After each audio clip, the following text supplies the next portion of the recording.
मुंबईमधील Malhar cyber सेलनं Kunal अंगोळकर वय वर्ष 26 नामक एका माथेफिरू व्यक्तीला अटक केली आहे, जो एका शालेय विद्यार्थिनीवर एकतर्फी प्रेम करत होता. परंतु प्रेमात नकार मिळाल्यानं नंतर तो त्या विद्यार्थिनीला अश्लील सेक्स टॉयज गिफ्ट म्हणून देत होता. इतक्यावरच तो थांबलेला नसून त्यानं पॉर्न साईटवर त्या पीडित विद्यार्थिनीचा नंबर टाकून तिला सतत त्रास देण्याचा प्रयत्न सुद्धा केला. पोलिसांनी या माथेफिरू व्यक्तीला मालाड येथील लिबर्टी गार्डनमधून अटक केलेली असून त्याच्या विरोधात विनयभंग करण्यासोबतच IT ॲक्ट अंतर्गत गुन्हा नोंदवलाय. मालाड पोलीस स्टेशनचे वरिष्ठ पोलीस निरीक्षक धनंजय निगाडे यांनी सांगितलं की पीडित 21 वर्षीय विद्यार्थिनी असून आरोपी सतत तिचा पाठलाग करून तिला त्रास देत होता आणि प्रपोज केल्यावर नकार आल्यानंतर सुद्धा तो तिला वेगवेगळे सेक्स टॉयज गिफ्ट तिच्या राहत्या घरी होम डिलिव्हरी करत होता. परेशान करने के लिए उसके घर पे कुछ कुरियर भेजा करता था.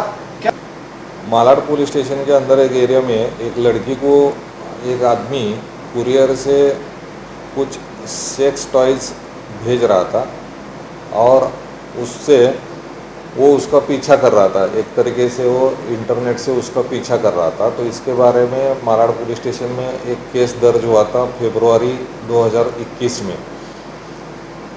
इसका इन्वेस्टिगेशन जो है वो हमारी साइबर की टीम जो है API तांबे और उनके साथी पुलिस हेड कांस्टेबल कोंडे ये कर रहे थे. लेकिन ये जो आदमी की शनाख्त है ये नहीं हो रही थी. तो बहुत सारे उसने चालाकी से जो ऑर्डर दिया था सेक्स टॉयज़ का, तो वो ढूंढने में बहुत टाइम लगा, क्योंकि उसने जो अपना नेटवर्क था या उसका जो आइडेंटिफिकेशन था वो कहीं नहीं आएगा, इसके उसने बहुत ख्याल रखा था.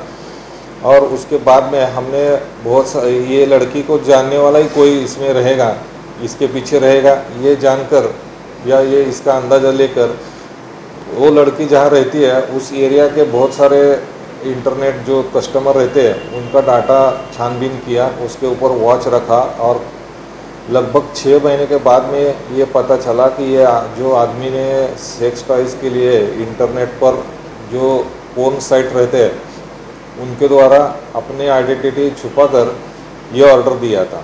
और ये ऑर्डर देता ही जाता था. वो एक के पीछे एक टॉयज़ भेजता रहता था. उसको हैरेस करने के लिए ये वो कर रहा था.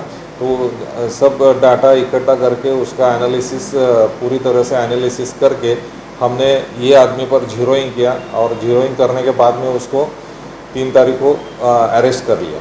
सर, ये शख्स का बैकग्राउंड क्या है, क्या करता है, कहाँ रहता है और ये इस तरह से हरकतें जो करता था आखिर क्यों करता था?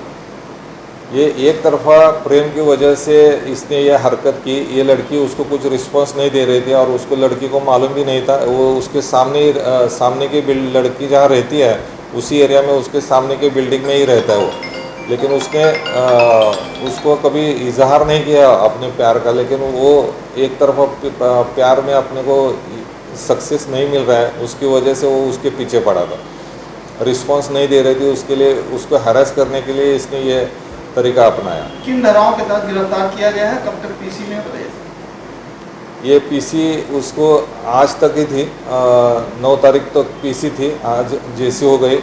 और उसके बाद में हम लोग तहकीकात कर रहे हैं उसके बारे में कि उसने और किसी को ऐसा किया है या नहीं.